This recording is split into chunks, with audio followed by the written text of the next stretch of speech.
Hi, I'm Jessica. You'd think being the CEO of a successful tech company would make my in-laws proud. Instead, it became their mission to protect their precious son's reputation. Let me tell you how I discovered just how toxic success can be, especially when it threatens fragile egos. And not just any egos, those of your husband's parents. You're working late again. Calvin's voice carried that sharp edge I'd noticed creeping in lately. My husband stood in the doorway of my home office, arms crossed, already dressed for bed. Just wrapping up the quarterly projections. The board meeting's tomorrow. I replied, keeping my focus on the screen. Mom and Dad invited us to dinner this weekend. They're concerned about us. I sighed, already sensing where this was going. Last month's Forbes feature on my company's innovative AI solutions had stirred another wave of their so-called concerns. Tia just sent over the PR strategy for next month's product launch. Want to take a look? I asked, trying to steer the conversation elsewhere. Jessica, it's family. That dinner.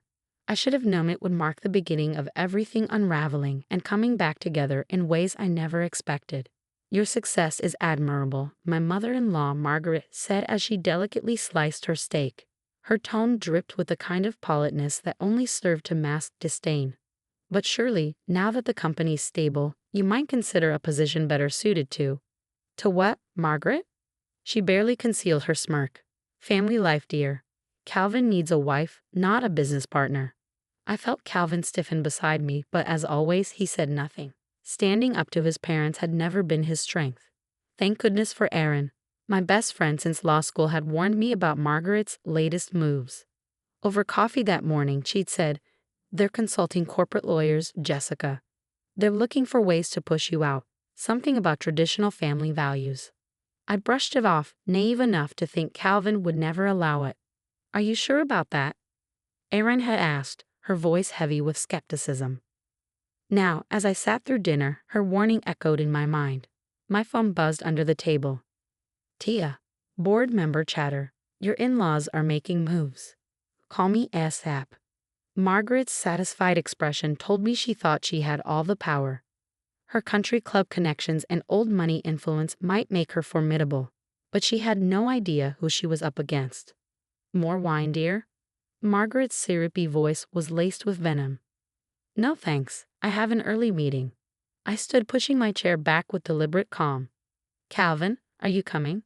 His hesitation spoke volumes. I didn't wait for an answer. Walking to the car, I texted Erin.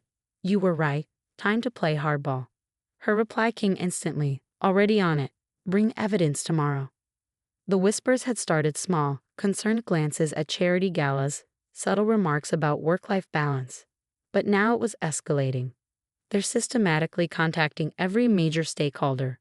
Ariel, the only other female board member, explained over lunch. Margaret's hosting private dinners to paint you as a threat to traditional family values. This goes deeper than we thought. Scott, an investigative journalist I'd helped years ago, slid a folder across the table. Your in-laws have ties to 3 board members' wives, all part of the same country club committee. Tia grabbed the folder, her PR instincts kicking in. They're building a narrative. The career-obsessed wife destroying their son's masculinity. Classic manipulation. My phone buzzed again. "Calvin, Mom says you haven't RSVP'd for their anniversary gala." I stared at the screen, rage simmering. "Me, I'm running a company, Calvin. Your mother's party isn't my priority." His reply came swiftly. "This is what they're talking about, Jessica. You never make time for family anymore." Hands trembling, I hung up when had my ambitious, supportive husband turned into his parents' puppet. "They've got their hooks in him," Erin muttered as she reviewed the evidence Scott had gathered. "But they made one crucial mistake." "What's that?"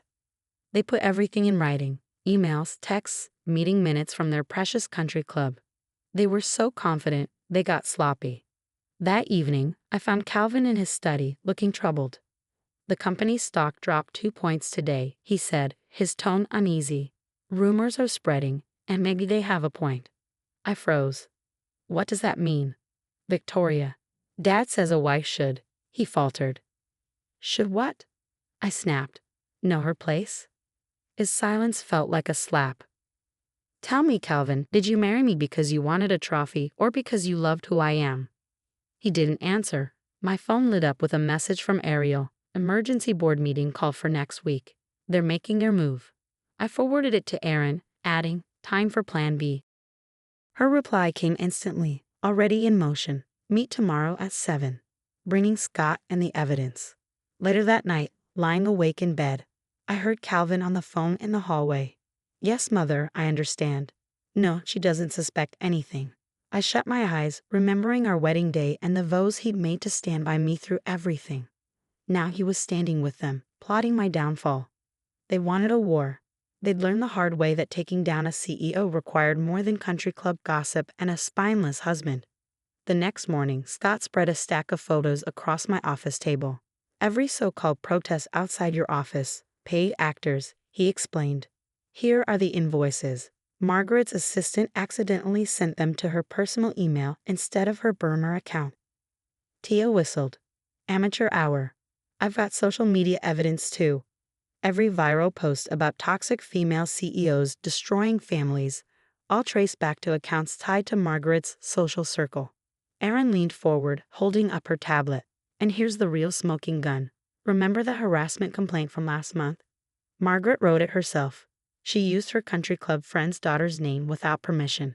The girl's furious and ready to testify. Not only is that unethical, I said, flipping through the documents, it's a major legal liability.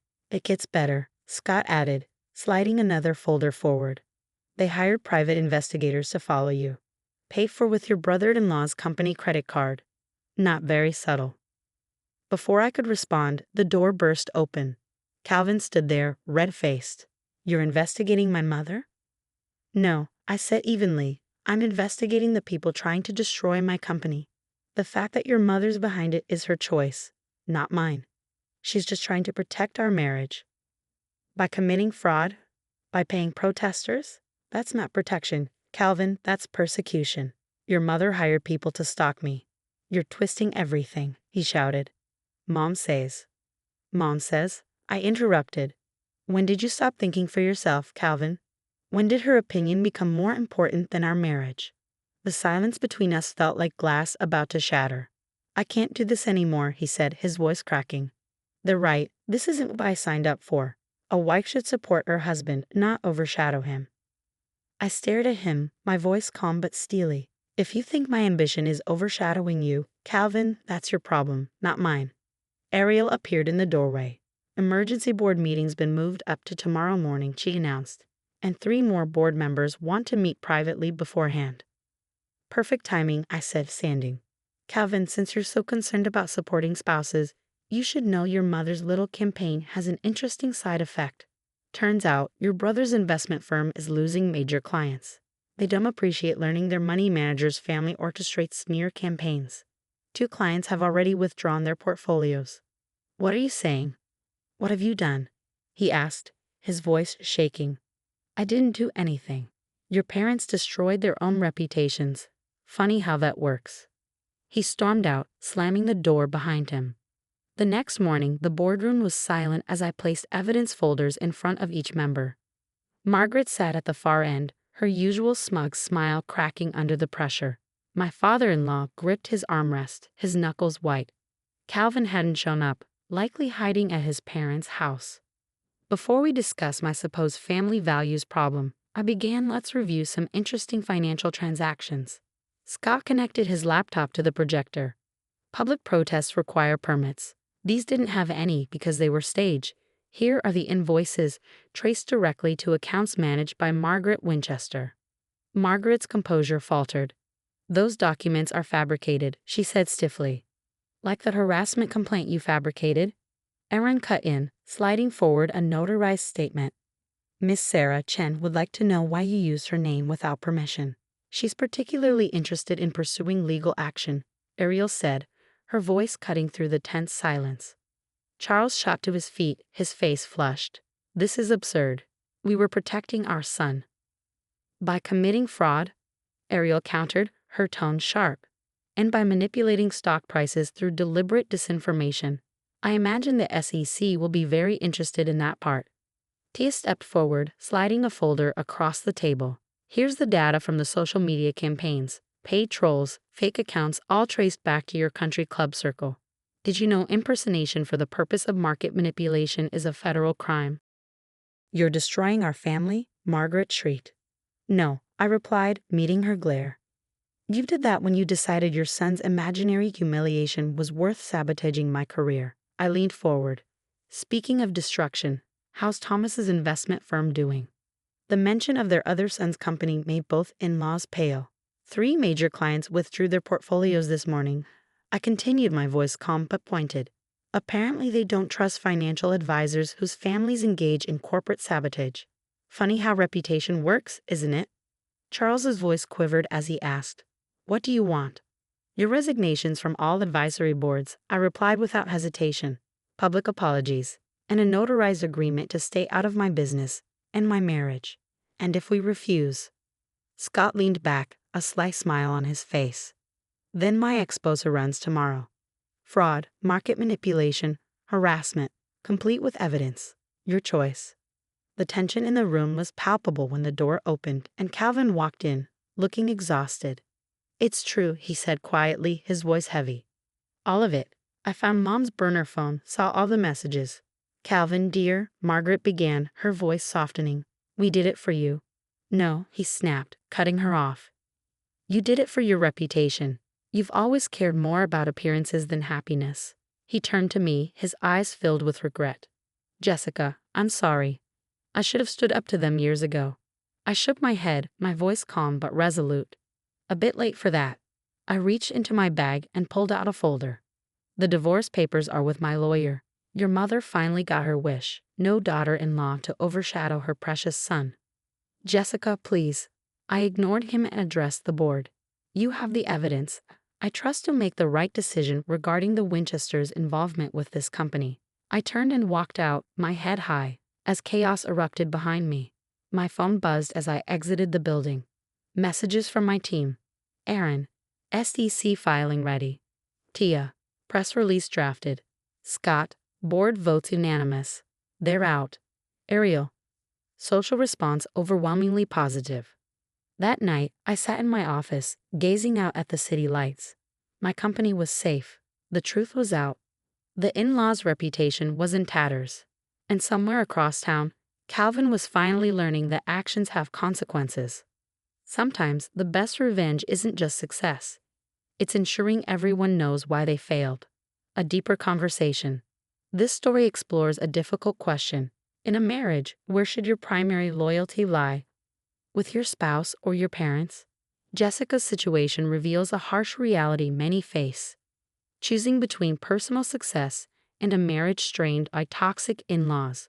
Was Calvin's betrayal worse because he initially supported Jessica's career, or was his family's manipulation so intense that he deserves some understanding? At what point does family pressure cross the line into emotional abuse? If you discovered your in-laws were actively trying to destroy your career, would you give your spouse time to choose sides, as Jessica did, or is that kind of betrayal an immediate deal breaker? What's your breaking point? Share your experiences and thoughts in the comments. Your perspective might help someone facing a similar situation. If you found this story thought-provoking, hit that like button and subscribe for more explorations of complex family dynamics. Let's talk about it below, because sometimes the most painful betrayals come from those who promise to stand by us. What would you have done in Jessica's shoes?